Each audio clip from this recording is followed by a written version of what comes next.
आता आम्ही जेव्हा प्रशांत हे समन्वय समिती स्थापन केली आणि सगळ्या राजकीय पक्षांकडे गेलो तर आम्हाला पहिल्यांदा कोणी पाठिंबा दिला? मार्क्सवादी कम्युनिस्ट पक्षानं, भाकपनं आणि भारतीय राष्ट्रीय काँग्रेसनं. म्हणजे हर्षवर्धन सपकाळ ज्या मोकळेपणाने उमदेपणाने त्यांनी भाषेच्या बद्दलची भूमिका आमच्याशी बोलताना मांडली आणि त्यांच्या पक्षाच्या प्लॅटफॉर्मवर पण मांडली, साधारणपणे हे आपण काँग्रेसच्या सरंजामदार असलेल्या नेत्यांकडनं एक्सपेक्ट नाही करत. पण हे सरंजामदारांच्या पेक्षा वेगळे आहेत म्हणून कदाचित आमचं आणि त्यांचं जुळलं, त्यांना कळू शकलं आम्ही काय म्हणतो. पण माकपच्या अजित नवलेंनी असं म्हटलं की हा आम्हाला भाषेचा सांस्कृतिक आणि एका अर्थाने समग्र भाषाकरणाचा लढा वाटतो. आता हे लोक जेव्हा आम्हाला आमच्या सोबत आले त्यावेळेला मीडियाच्या दृष्टीनं ह्यांना जास्त आयबॉल्स नाही आहेत, त्यामुळे या लोकांनी आम्हाला पाठिंबा दिला आहे.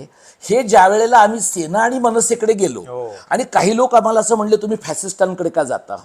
नाही म्हणजे खरं आहे की ज्यावेळी तुम्ही उद्धव ठाकरेंसोबतच्या पत्रकार परिषदेत गेला तेव्हा लोकांना अचानकपणे प्रश्न पडला की अरे दीपक पवार तिथं काय करतायत आणि ही भाषेची चळवळ त्यांनी शिवसेनेच्या दारात नेली का? ही उद्धव ठाकरेंच्या पत्रकार परिषदेमध्ये तिथे बसून मी माझ्या टीमची भूमिका मांडली. हा उद्धव ठाकरेंचाही चांगुलपणा आहे की त्यांनी मला मी काय बोलायचं हे सांगितलं नाही. माझं बोलणं झाल्यानंतर हे जे आंदोलन ह्याने जाहीर केलंय त्याला आमचा पाठिंबा आहे असं ते म्हणाले.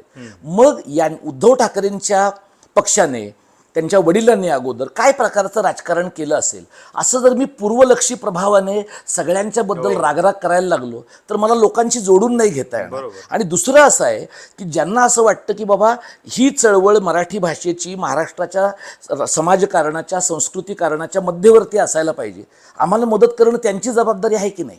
आम्ही बाळासाहेब आंबेडकरांशी बोललो ना, बाळासाहेब आंबेडकरांनी जाहीरपणे पाठिंबा दिला, दिशा पिंकी शेखला पाठवलं.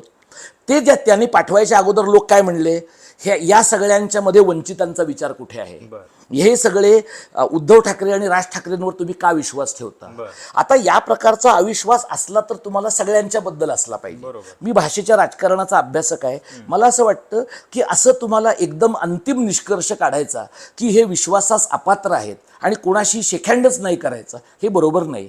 आणि त्यामुळे प्रकाश आंबेडकर जेव्हा आमच्याशी बोलले तेव्हा मग लोक म्हणले नाही आता बाळासाहेब म्हणलेत ना तुम्हाला मदत करतो, मग आता आमचं ते स्त्री आणि दलितांच्या वर्चस्वाला विरोध करणाऱ्यांच्या बरोबर सोबत तुम्ही जाताय हे थोडं आम्ही बाजूला ठेवतो, आम्ही थोडी वाट बघतो. आमचं असं म्हणणं आहे की सगळ्यांना तुम्ही एका चष्म्याने का पाहता.